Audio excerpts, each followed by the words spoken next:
Good afternoon, everyone. Thank you for coming for our one of the last positions in the agenda, and I hope you will enjoy our panel. We have a great lineup of panelists.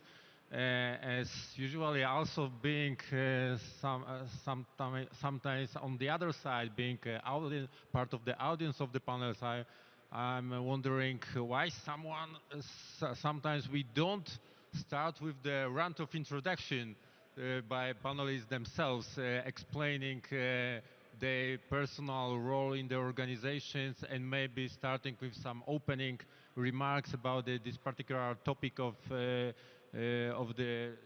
discussion which we are going to have. The topic is here, so strengthening NATO's cybersecurity posture, I think very valid, very valid. We have a lot of experiences from last years and the long history of cybersecurity in cyberspace. So let's start with the introduction. Maybe Nikolas, if I can ask you to start presenting yourself, your organization, and some opening remarks regarding the topic, and then we can continue the discussion, and then all of you are asked for the same. Sure. Thank you very much, and welcome everyone. Thanks for joining us in this very important discussion here today. My name is Nikolas. I'm part of the European Government Affairs team for Microsoft. That means that I get to be sort of the liaison, the interface for Microsoft in Brussels toward the European Union and NATO when it comes to foreign policy and cybersecurity questions. And as you can imagine, in the last couple of years, a lot of these questions really centered around, improving public-private partnership, understanding how we can actually help each other to defend our networks better, but also really to advance the public-private partnership framework on a more strategic level. And I think that's perhaps one of the things that I wanted to highlight here in my opening remarks, is that I think what we've experienced, especially in the war in Ukraine, but really beyond this, that I think we need to move past the understanding within NATO in particular, that industry is only consulted when you want to procure something. Because that comes at a very late stage when nations then decide that they need a certain kind of service or IT solution. But what we've come to realize over the last couple of months is that ultimately, to be an effective partner and understand what is actually required to have more resilient networks, to have better defenses, is you need to have that conversation way earlier, not talk about product solutions, but have an understanding of the strategic partnership that's really at play. And let me give you two examples on why we think that's important. One is really that we've come to acknowledge that a vast amount of attacks that are aimed against us, but also against many other private sector stakeholders, are directed by some of the most sophisticated state actors across the board. They seek strategic weaknesses in our system and ultimately throw a lot of money and resources and expertise toward achieving their gains. And that's something that ultimately we cannot defend on our own all the time. Eventually, we will make mistakes. There's going to be vulnerabilities. There's going to be shortcomings because all of us are imperfect. So to acknowledge that and make sure that we are reducing the gaps in our collective security environment is one thing that I think we really need to figure out how to recalibrate that strategic partnership between industry and NATO. And then the last point that I wanted to make here in the opening is really around what we think will drive us going forward when we come to realize that a lot of the incidents that we see, the vast majority actually, occur below the threshold of an armed conflict. And so when you look at this from a very legal perspective, it's going to be tricky for nations to properly respond. But these smaller, attacks ultimately have strategic cumulative effects. And so when you look at them in singularity, in isolated case, they might only be an annoyance, they may cause some friction. But when you look at them as a collective, we're actually losing sort of the strategic battle there because we're not considering the broader picture in which these incidents or attacks occurring. And that's kind of a conversation that I think needs to mature and grow, both within industry, but also within the broader mindset of public-private partnership. Back to you. Thank you. Jacek? Just to introduce myself, or Yeah, introduce, to, and if you want to as develop the Nikolas speech. did, some opening remarks. And My input to the discussion is that for many years, it's been something like 12 years, I'm an active salesperson on a Polish cybersecurity market, working with central administration of state government institutions, and also the biggest financial services institutions, also including big insurance companies and so on. And my input in the discussion is that for many years I'm speaking to the clients, and we are trying together to identify their issues, and we're looking where the problem with the cybersecurity is, what is the problem with their posture, what are the threats that they have to face. And what can I say is that in the company I'm representing, which is IBM, a company which for many years delivers the technology to the top companies and institutions, and also armed forces. We are trying to combine the knowledge we are gathering from one sectors and implement this in the other.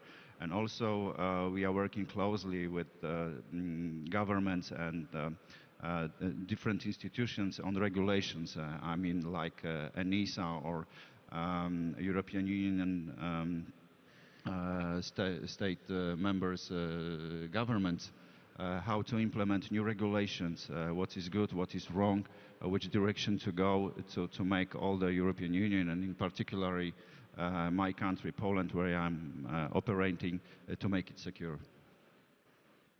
thank you very much. Colonel Jarek Wacko, our leader of the Lock Shields team, which performed very well this year. Congratulations again. This may be not well known fact that the Polish team is acting very well during this exercise. By the way, we are going to this discussion during this panel also because I think that the cyber exercise is one of the very valid and important point in strengthening this posture. But Jarek, please. Thank you very much. I am very proud of my team and how they play the Lock Shield, so thank you very much once again. As Mirek says, I am Colonel Jarosław Wacko. I am from Polish Cyber Command. For many years I was responsible for incident handling as the Chief of Operations in Polish Minister of National Defense, CSERT, which is part of Polish Cyber Command also. Now I am the senior specialist in Cyber Command. As a Polish Armed Forces and especially Polish Cyber Command, we are part of the NATO, and I think we are very close to NATO goals, and we are trying to be important part of the NATO. So this is why are we talking today about the NATO perspectives. Thank you very much. And Davide, please introduce yourself and opening remarks. Thank you very much. Allow me to thank you, the conference organization, for inviting me and inviting the NATO Center of Excellence of Tallinn. We are engaged in cooperative cyber defense. What does it mean? Basically, cooperative cyber defense means the possibility to carry out cyber operation in a combined manner at international level as allies. This is a challenge that is very important to achieve because indeed the defense is much stronger if it's carried out in a cooperative and combined manner. Indeed, cybersecurity and cyber defense has some specific feature and some challenging, but we are really engaged in that respect. I give you just 3 examples of concrete projects that we run in that respect. First of all is the exercises. We carry out several exercises. In particular, I am proud to mention the Lock Shield, that is a biggest cyber exercise that is carried out in Tallinn, but also remotely, of course. And it's important because this exercise is based on a concept of community. So it's not only an exercise for military people, but it's an exercise also for civilian agency and for the private sector as well that cooperate with us. So we work together in a manner that simulate as much as possible cyber attack as in the reality. And this is important because training is essential to achieve enhanced posture in cyber defense. We do also something more because the NATO Center of Excellence in Tallinn is the custodian of the NATO policy for cyber operation. There is a publication that is under review and is constantly updated in order to figure out how to run cyber operation, is the GP 3.20. And finally, since I am a lawyer and I come from the law branch, allow me to mention the Tallinn Manual, that is a manual that is very relevant in order to understand as far as possible, of course, law applicable to cyber operation, that has been drafted by the international group of experts under the auspice of the Center of Excellence of Tallinn. But also allow me to mention the Cyber Law Toolkit, that is a sort of Wikipedia that I invite and encourage you to visit. It's online, it is free. In this toolkit you will find a description of fictitious cyber attack, malicious cyber operation that has been, of course, created mirroring the reality, and you will find a legal explanation in order to understand the legal framework of such malicious cyber activity. Thank you very much for these introductions and these opening remarks. I think with this short part we already have a good flavor of what kind of expertise is behind our experts, and I would like to start, because these days the panel discussion or any conference without talking about the artificial intelligence is like a lost time, right? So let's jump into this topic, and this is a great opportunity to discuss it in details, because on the other hand, what I don't like, and probably we all don't like, regarding artificial intelligence is this kind of discussion which is a little bit buzzworded discussion, right? Because it is so easy to buzzword around artificial intelligence. But fortunately we have Nikolas, who represents Microsoft, and for obvious reasons Microsoft is a leader regarding artificial intelligence, and we have some concrete things, like I remember from last month this very interesting report by Microsoft about how artificial intelligence is used by our opponents, the malicious APT groups.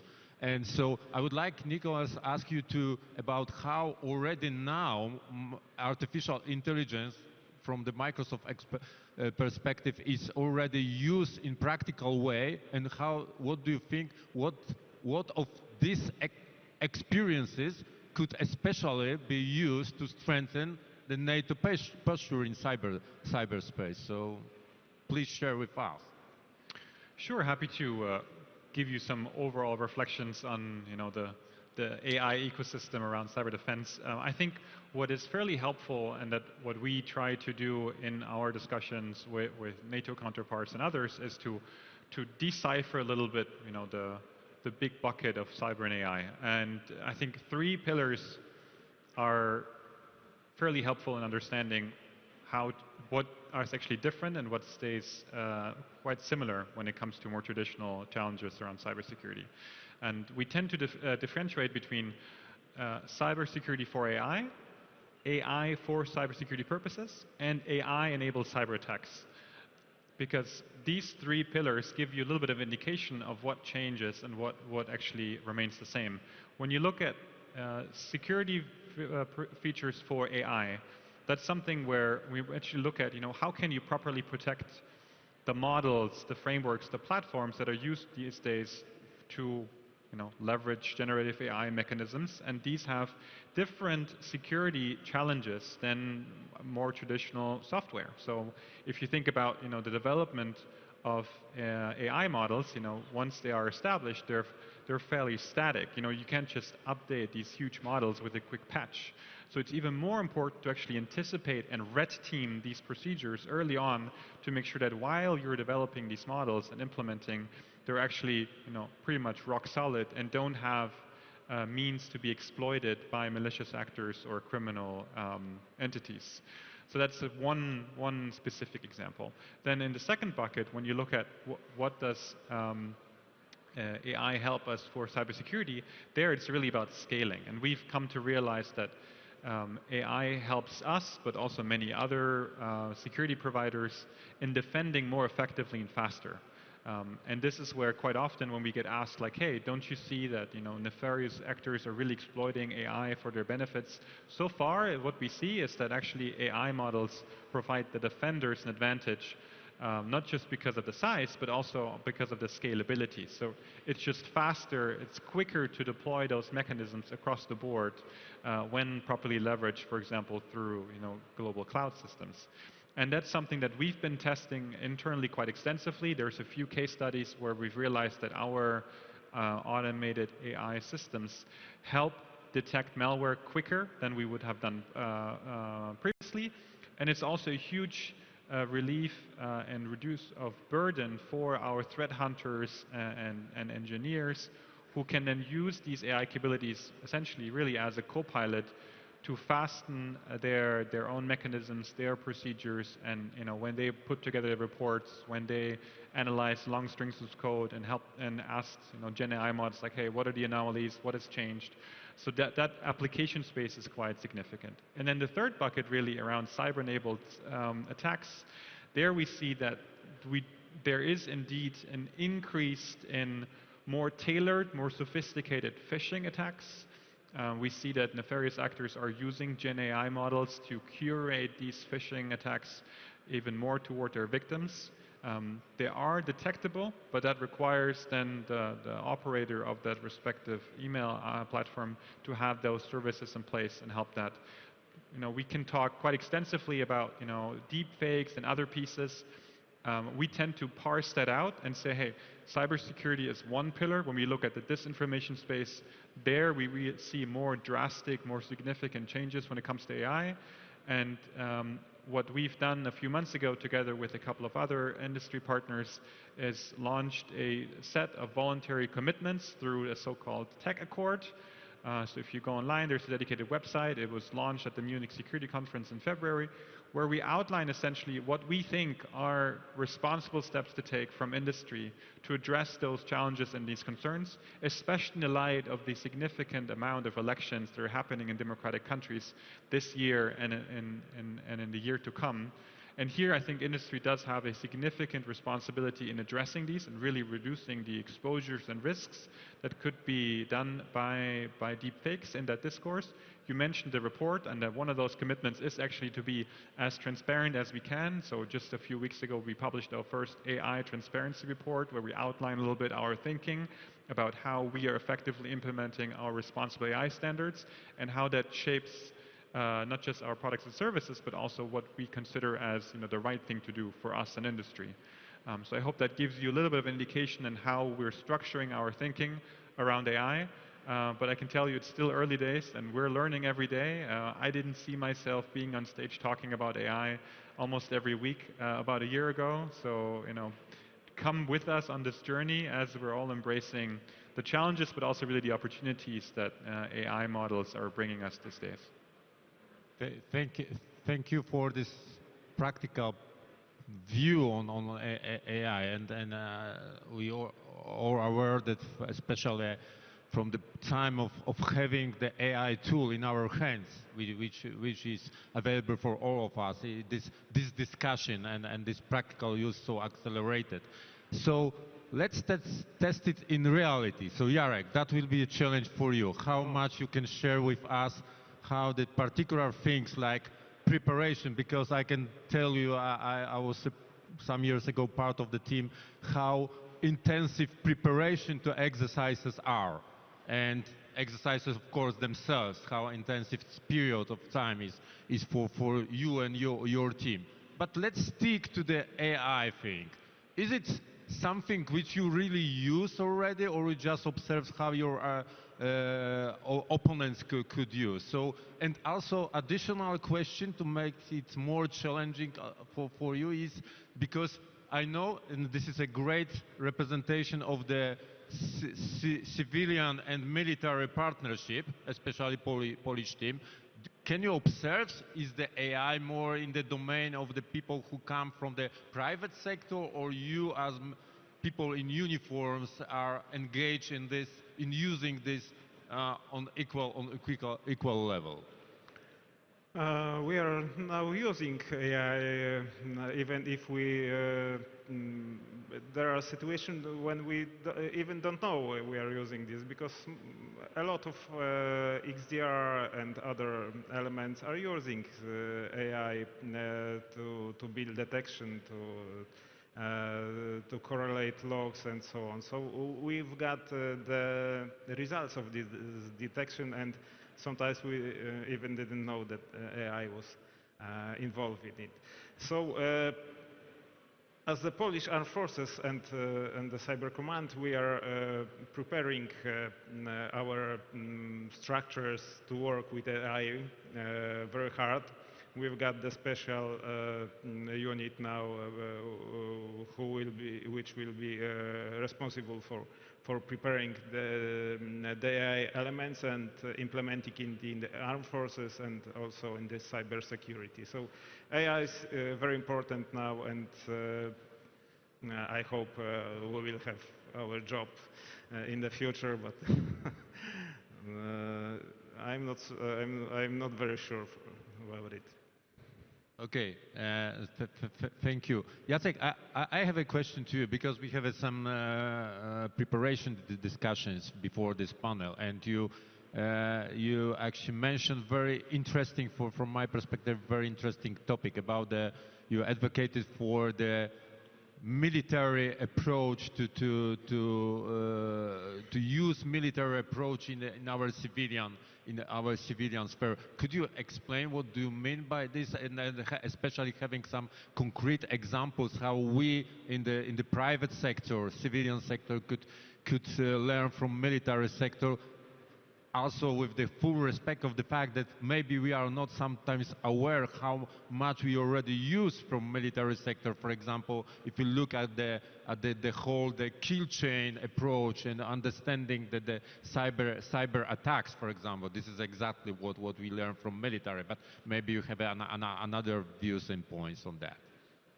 There are many topics about it. First of all, we have a lot of cybersecurity technologies that can be applied. For instance, speaking about AI, in fact, they are in use for years, because machine learning, deep learning technologies are for years implemented in cybersecurity tools, because visibly they are very, very good in capturing the anomalies. So anomaly in network, anomaly in system behavior, anomaly in user behavior can be captured by technology which is recently called AI. So in fact, somehow we all using them, and we sometimes don't know that tools we are using are applying that kind of technology. So when we're looking at what happens in the civilian part of digital battlefield, I can say that, or what armed forces are doing, is very well prepared for a time of peace. But we have a war near the door. So in fact, when something will happen, hopefully not, the question is if we are prepared, because in my opinion, we are not. The awareness is a key. Once you ask people on the street, or read the media, or make a research, it will be visible that people are thinking that war is not touching them. They think that this is very military thing, so NATO will take care and we are safe. And in fact, NATO is as strong as each members are. So we have to ask ourselves if we are ready. On one of cybersecurity conferences, one of speakers said that it's much easier to deploy a rocket, to deploy a missile, and hit the, for instance, power plant or something like this, I mean critical infrastructure. And this is too expensive to do the research, to do the recon, to prepare the cybersecurity attack to the same power plant. But in fact, we don't know what our adversaries can prepare, because it never happened yet. For sure, we are under the attack in a digital field. For instance, Polish IT infrastructure is under attack all the time, even at the moment. We have ransom attacks, we have DDoS attacks, but we don't know if this is the biggest thing what can be deployed and aimed in Poland or the other NATO countries. So, in my opinion, we should immediately start the discussion between the governments and armed forces. What are the lessons learned from different conflicts, from different situations? There are some good practices because in armies, I will not go into details, but there is specific way of thinking how to separate networks, how to segment networks, how to manage the identities, how to manage the access. And this should be immediately deployed in the whole countries, in the sectors. And of course, we should start to work on contingency plans. I can only suggest something, but this has to be discussed and think over. Perhaps we should have a plan for switching off the interconnection exchange points when it comes to the conflict, because one day we will be surprised with something. We don't know yet what this should be, so we should be ready. And in my opinion, this discussion should start immediately.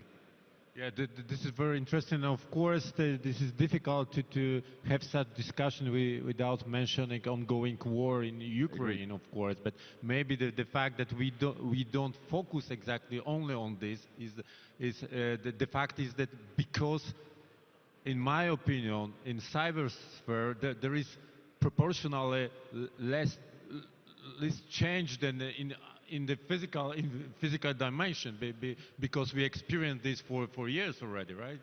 I would add something, because looking at what military is using, a battlefield vehicle is like a mobile data center. There are servers there, there are operating systems there, there are comms, and of course the adversaries, the enemies, try to destroy this, try to attack this in a cybersecurity manner. They try to distort the comms, and the same things can happen in a civilian area. For instance, we had incidents like GPS was distorted. Let us imagine what can happen if GPS doesn't work at all. The people's life are at danger. What can happen if mobile networks doesn't work? So we have no IT, OT, we have nothing. We really rely on this type of technology. So in my opinion, we should start this discussion between preparation on the military side to potential conflict, to have contingency plans, and the same should be done on the governmental side. Thank you. Davide, I have a question to you, especially based on your legal expertise, because I don't want to risk a question who read Tallinn manual, because it is this size, and it is probably I don't know, hopefully not recognized as a malicious interpretation. It is so fake because there are no clear answers to most of this of the legal question regarding cyberspace. But my trying practical questions about the legal aspects. Is the ongoing war made these legal things even more complicated, or what actually are the biggest challenges regarding the legal things? Also, on not only towards our opponents, because there is well-known thing of the attribution, the problem of attribution, but also referring to what Jacek mentioned about our cooperation. What are the legal challenges regarding the strengthening our posture of our alliance? Thank you for the question. Well, indeed, there is unclarity in law applicable to cyberspace, and as a lawyer, I'm very happy because this raised the need to having lawyer in the military field. Otherwise, I would have to find out a new job. Of course, the Tallinn manual is very big, is more than 700 pages, so you can find one statement and the opposite during the manual. This is the reason why we set up a new project, as I said, the toolkit, that is more concrete, and we try to give example and explain in reality how it is the applicable legal framework. But let's try to answer the question, because Indeed, you raise a very fair point. So, and I would like to start by saying that Rome was not built in a day. And so we need to acknowledge that we need to improve our posture, of course, but we also done some concrete things, some concrete initiatives, and we need to start from them. So the Alliance indeed has in place a mechanism in order to carry out cyber operation. It's the so-called SCEPA mechanism. Indeed, the mechanism itself and how it works is classified, but the fact that there is a mechanism is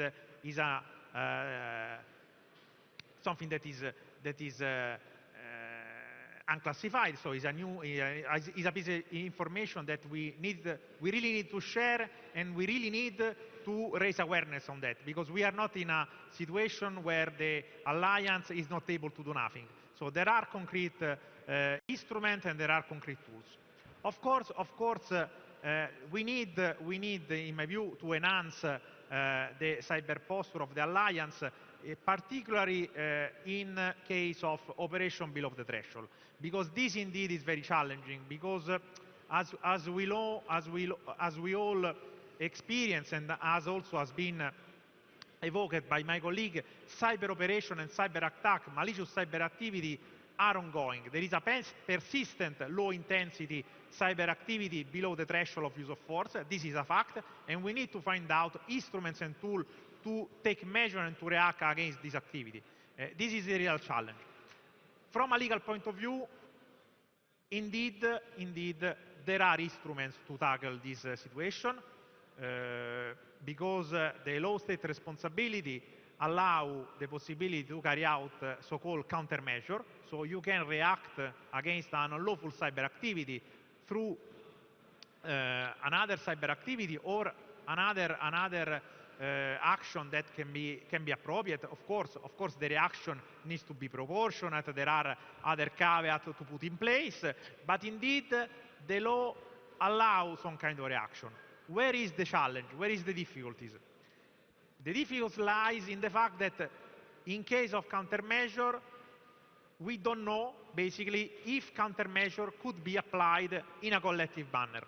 In case of self-defense against an armed attack, there is a clear reference in the UN Charter, and there is also a clear legal basis in the NATO Treaty, the Article 5, that allows all the allies to take action together. And of course, when the action is adopted by in a collective manner by a plurality of states, the deterrence is much more stronger.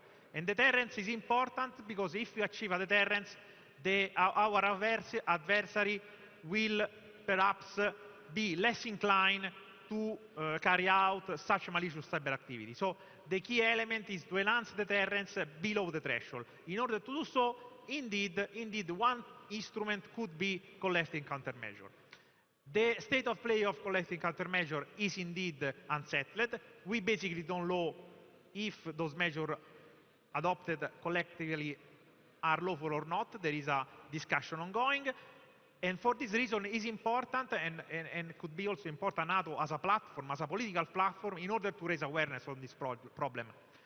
I will just flag that the European Union is very active, and due to the experience and due to the need to react against the aggression against Ukraine by Russia, and indeed the European Union adopt a set of measures on sanctions and so on and so forth, that indeed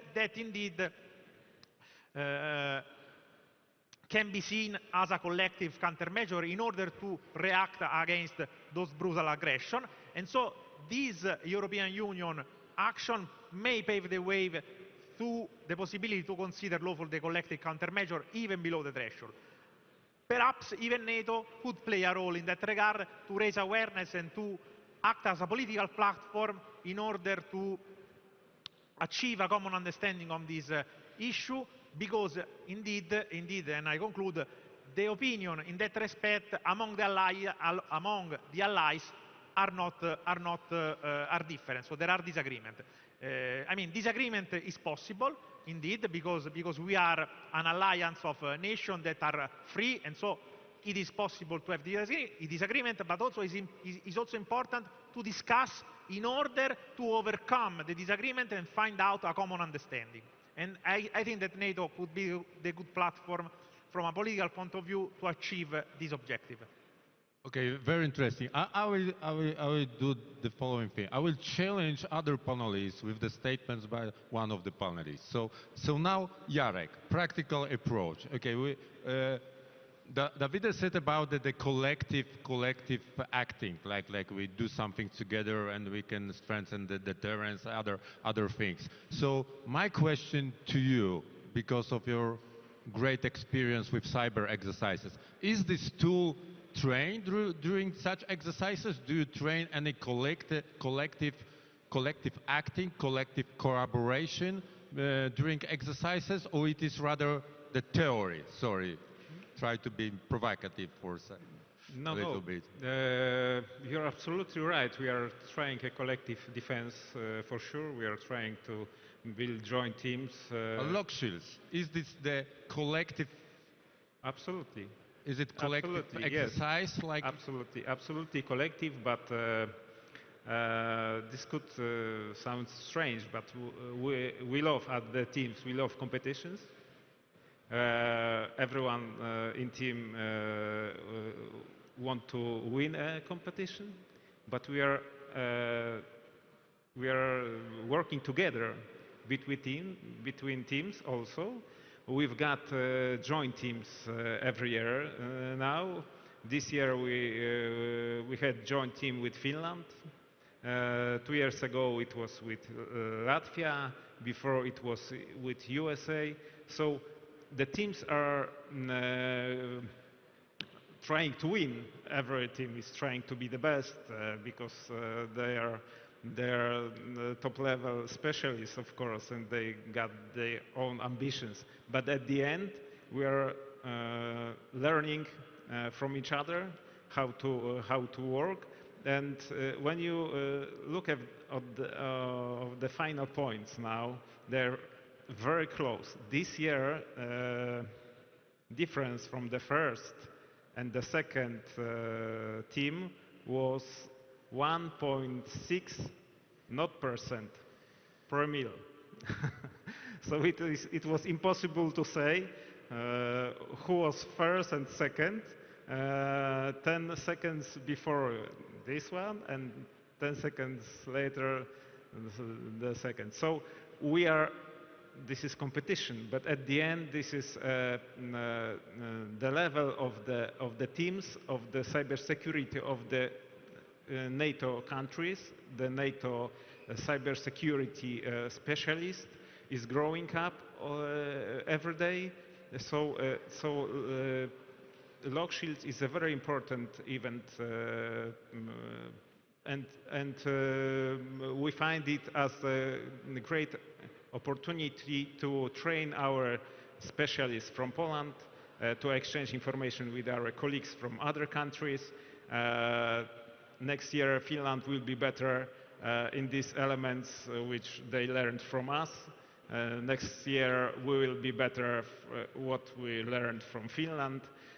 So we are exchanging tools, we are exchanging procedures, we are exchanging our ideas how to protect our countries, our facility, and yes, this is of course this is competition, but at the end this is a great cooperation.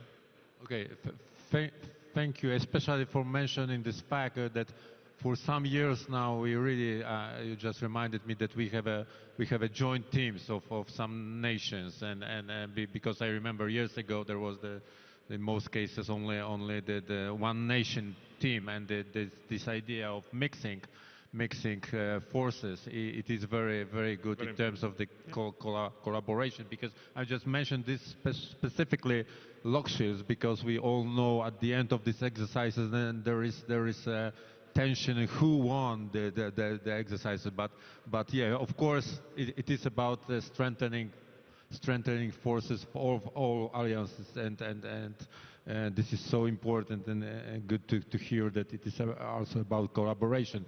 But another thing which was, from my perspective, very interesting, what Davide said about the acting below and above the threshold of the what could legally be used, as a, what kind of legal path could be used, and of course this is a much more requirements on the, especially on the formal side, by acting as a state, as a formal state representation. But this is probably a little bit different, and now I'm asking both Jacek and Nikolas, because you represent a great big digital nation in cyberspace, also with so great experience regarding cybersecurity. So what are your experiences, maybe thinking in the opposite way what Jacek proposed, from taking approach from the military things? Maybe the military could take something regarding your acting below the threshold, because you have to act. You cannot just wait. And we are all aware that there is ongoing fight all the time. Not only if all these formal things are met.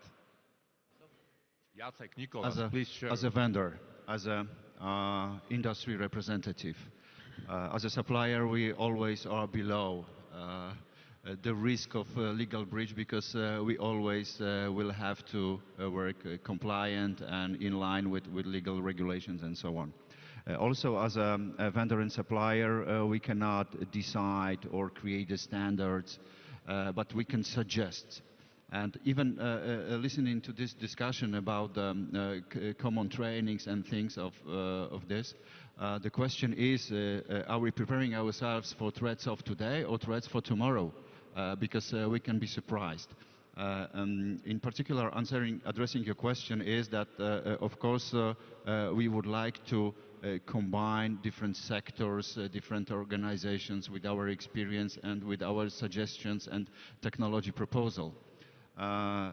Because my personal thinking about the way of thinking in armed forces is that they are preparing themselves for a conflict. They are preparing for defense, or hopefully for attacks as well. Yes, but we've got conflict now. Yeah. And the future is now. So we are preparing for future now. Yeah, and I'm coming to the example, because once we all knew, I think we are aware that not all the sectors, not all the industries are prepared for potential attack, for critical incidents and so on. But what about the quantum computing? This can be a big game changer. This can change everything. Quantum computers can hack each encryption which is in common use everywhere today. Who is prepared for so-called quantum safe state today? Our critical infrastructure isn't, for sure. And this is a very good example that, for instance, military thinks, how can quantum computing be used in attack?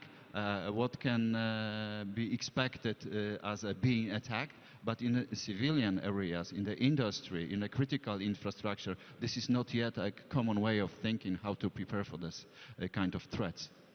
Thank you. Nikolas, from Microsoft perspective on this?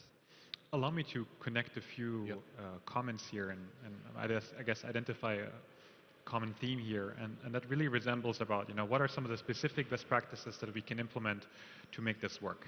On the legal side, I think the work that the CCDSE and NATO at large is doing is fantastic, phenomenal. I commend you for the work that you do, not just with the talent manual, the toolkit. That's great stuff. We supported the so-called Oxford process that looked at the specific, really nitty-gritty, complicated gray zone pieces to convene a bunch of lawyers and help write together specific statements to help also those governments who are interested in exploring how to best advance that discussion around international law on very challenging issues. So I think we see projects like this popping up to foster that dialogue and really make sure that we have a deeper appreciation of how to progress the legal discourse across the board. And the fact that, us as an industry stakeholder cares about this, I think is a broader reflection of that there's clear roles and responsibilities in that sense. And I think that the advancement of the legal discourse is clearly something where governments have to come together. We see in the current cybersecurity strategy of the European Union that there's an ambition to have more publications by European Union member states on the applicability of international law, ultimately lead to a common interpretation of international law in cyberspace. So these are great things that we very much endorse. On the training piece, you know, Locked Shields, we had the honor of being part of some of the delegations over the past couple of years, and I think we learned that that's actually quite helpful and meaningful for us to be part of those teams and experience Locked Shields exercises and adding sort of our perspective into the respective teams. The fact that there's now a legal track in Locked Shields, I think, is also super important, because it's not just about the operational stuff, but also really about these legal considerations that ultimately define how we're operating and when, where, and who has to get involved in one shape or form. And then the last reflection that I wanted to make is, it's okay to acknowledge that, you know, this is a learning curve where we have to do a collective effort in figuring out how to get better at this and collaborate more effectively. Ukraine and the government of Ukraine did not have the luxury of having that, you know, discourse, theoretical discussion. They had to act. And what we've come to realize over the past couple of years is that being pragmatic about certain things and just acknowledging what works, what doesn't, and how to best defend your own networks has helped them tremendously in making sure that, you know, on the cyber front, that they're really effective and really also leveraging the industry expertise in such an effective way. And I highly commend, you know, the Ukrainian government in being just pragmatic about figuring out, you know, where do we need them, how can we best incorporate them, but also appreciate where the limits are and where to say, hey, this remains a government responsibility. So we cannot expect industry to step in and be frontline defenders in an international war. Because I think that's a discourse that we have to have so that all of us actually understand where we get active and where we can rely on each other, but also where the governments say, hey, you know, this is one step too far. This is our core responsibility in defending either core networks or engaging in an armed conflict, where we as Microsoft would say, we are very much focused on defending networks, but we also have, formally speaking, limits of what we understand should be our involvement or responsibility in an environment of hybrid warfare. Thank you.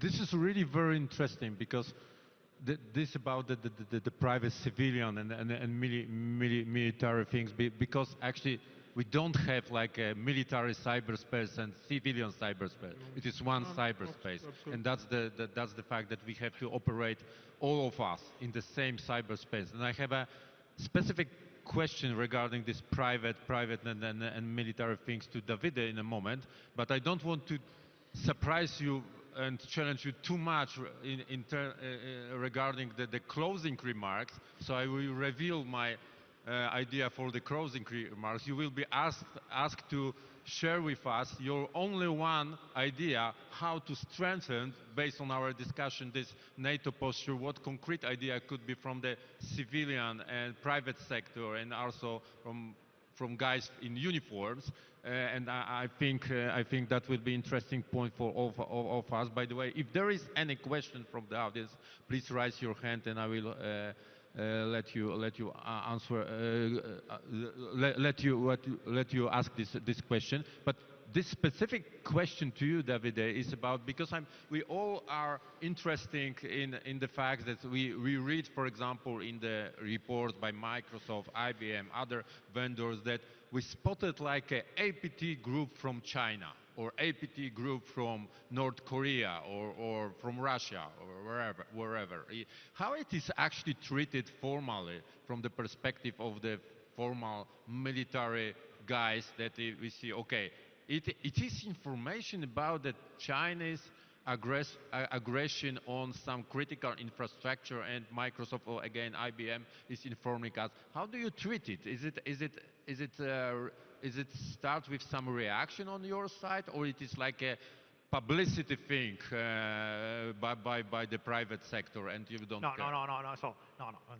No. First of all, allow me to clarify that the Center of Excellence of Tallinn is a sort of think tank, so we are not an operational command. So basically, we are not part of the NATO command structure, and so as such, we cannot take any action. This is the question, of course, about how general military sector is treating. This is something that I need to clarify. But generally speaking, generally speaking, we need to understand that cyberspace is a very crowded space. So there are many things going on.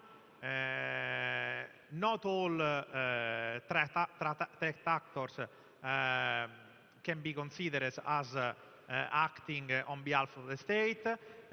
Indeed, it's a very complex issue because the attribution is something that may raise some concern. There are many layers to take into account, the technical one, the legal, and the political one. Indeed, the state may react, may take action, but there is some kind of reluctance in order to not escalate and exacerbate the confrontation between blocks. Indeed, it is important, in my view, to maintain a set of different tools because of course, as I said, it's important to enhance the possibility to take some kind of action below the threshold, and so the possibility to have collective countermeasure could be a relevant tools.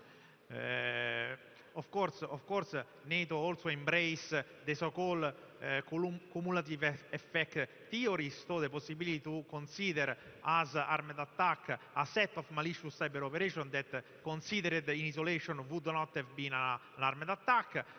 But indeed, we need to acknowledge that reaction through military means should be the last resort. So we cannot think to consider the military reaction as the normal operation. And so for this reason, it is important to maintain and enhance resilience, and for this reason, it is important to enhance the military and civilian cooperation. Because, and I conclude, we need to acknowledge, we need to recognize that nowadays civilian companies, including but not limited to Microsoft, they have a very relevant expertise and so to say capacity to carry out cyber operation, cyber defense in general. So it's important to enhance this cooperation also for the military to gain and to take advantage of such expertise, to be ready to react in case of need. And of course, the last final remarks, quantum computer will be perhaps a really relevant game changer, and so we need to start thinking about this new and this future development, even from a military point of view, because we need to be ready when this technology will be mature enough. Thank you. Okay, so now it's time for sharing your great ideas how to strengthen NATO's cybersecurity posture. Let's start with these closing remarks from the right side, Nikolas. The good thing is that I think NATO is already embarking on the right journey. So let me actually elevate the discussion a little bit and say that I think the biggest change that will fundamentally adjust how we understand the public-private partnership framework is appreciating that a few decades ago it was typical for governments to put together the blueprint of what they would need, and they would go to industry and say, hey, build us this, this is what we need. And that's just no longer the case when we look at the digital ecosystem and infrastructure. It's almost the other way around, that now industry is moving so fast that, GPS is not going to be, was invented by the military really, but we see now all the innovation primarily in the space coming out of the industry. And so what I'm trying to convey here is that we're undergoing sort of this mind change and mentality change where now governments have to look at stakeholders who are primarily focused on producing products for commercial, non-governmental ecosystems, but scaling those and implementing those into their own ecosystem is much more effective than then going back and saying, please build me a highly customized, super specialized cloud operation, because it's going to be super expensive, it's going to be difficult to be interoperable, et cetera, et cetera, et cetera. So I think embracing that mind change and figuring out together with industry what that actually means and practically advancing these discussions is super important.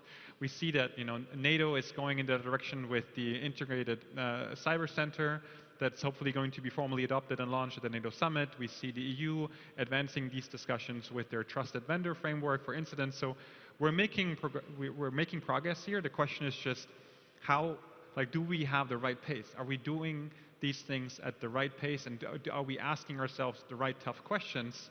Because this stuff won't be easy. You know, it requires all of us to also make some adjustments of how we understand effective cyber defense, because ultimately we all have to appreciate that we have to do our part. Otherwise, we won't be failing. We will be failing on our own. So we have to act together. Thank you. Jacek. Just one message. Just one message. One message is not enough. I fully agree with this, and my advice is to raise up the awareness. Awareness is a key, and everything is behind the awareness about cybersecurity threats. Technology is not the security by itself. If one side needs something in terms of technology, technology industry will produce new technology, new tools, and so on. So when you are raising up your awareness, everything is behind that. All the hygiene you have to implement in your environment, the changes in procedures, changes if way of thinking of the societies, perhaps changes if in preparing the armies for the conflict. Everything is relying on awareness. Technology is always following the things that are coming from this type of thinking. So my message to the member states, to the governments, or to the common civilians is to raise up the awareness in terms of cybersecurity. I fully agree with, if I may, one remark. We need to find a new awareness-raising mechanism, because my personal opinion is that we're touching almost the ceiling with what we do. This is the top topic. Yeah. Everything is behind that. Just exactly. don't start to thinking from the low level what technology can support which layer of OC models, for instance. See the clock. We have to ask Jarek now. So I'm smiling because I have to agree with you again. So Thank you. It's too late for arguing. It's too late for arguing. This is a chain of earlier. Yeah. So you said something very important. What I was preparing to say, because I've got only one chance. So there are two main military operations: DCO and OCO. DCO is a defensive cyber operation, and offensive cyber operations. We're quite good prepared for defense operation. We are training it during the lock shields. We are also very good prepared to offensive operation, but we need to have a trust of our society, all of you and all of people, not only in Poland, also in NATO, because our neighbors, they are ready, they are using offensive operation against us, and without correct law changes, it is impossible to be ready for these actions. And we do not need, and we don't even want to attack anyone. But there is some kind of operation with this American call it active defense, when you can disturb some sources of the problems. For example, if you defend the hospital or something very important also, you can defend active your country and your infrastructure. This is important. Please support us. Thank you. You just reminded me that the strategy which I like, defense forward. And I like that. Let's make defense forward. Well, David. I will be very, very quick because we run out of time. No one has the magic wand. So we need to acknowledge that cybersecurity will be, so to say, an issue, a problem that we will face for next decade, next year for sure. What is important is to understand that cyber defense is expensive, because we need investment, we need the resources in order to be prepared, because technology runs very fast. Quantum computer is an issue indeed, has been evoked, but it's not only that. So we need to secure funds for the future in order to be ready with an efficient and strong enough cyber defense capability ready for the allies to protect themselves. Thank you very much. Let's thank our great panelists for this very interesting discussion. Thank you very much.